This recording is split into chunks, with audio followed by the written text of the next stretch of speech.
Guys, நம்மளுடைய விவசாய நில மண்ணின் வளத்தை மேம்படுத்துறதுக்காக நம்ம தமிழ்நாடு கவர்மெண்ட் வந்து ஒரு அட்டகாசமான மிஷன் வந்து லான்ச் பண்ணியிருக்காங்க.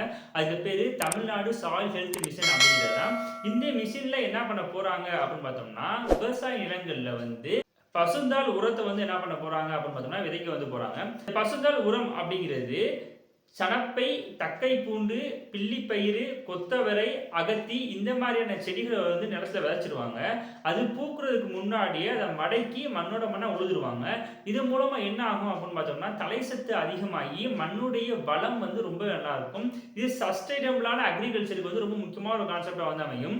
இந்த ஸ்கீம எப்படி இம்ப்ளிமெண்ட் பண்ண போறாங்க அப்படின்னு பார்த்தோம்னா, 2,00,000 ஏக்கர் விவசாய நிலங்கள்ல பசுந்தாள் உர விதைகள வந்து விதைக்கிறது மூலமா இத வந்து மீட்டெடுக்க போறாங்க. இதுக்காக நம்ம தமிழ்நாடு கவர்மெண்ட் வந்து 206 கோடி பட்ஜெட் வந்து நிதியும் வந்து ஒதுக்கியிருக்காங்க. உங்களுக்கு நம்ம சேனல் கண்டிப்பா யூஸா இருக்கும். சப்ஸ்கிரைப் வச்சுக்கோங்க. உங்க ஃப்ரெண்ட்ஸ் எல்லாத்தையும் பேசி யூபிஎஸ்சி சப்ஸ்கிரைப் பண்ணுங்க. பை.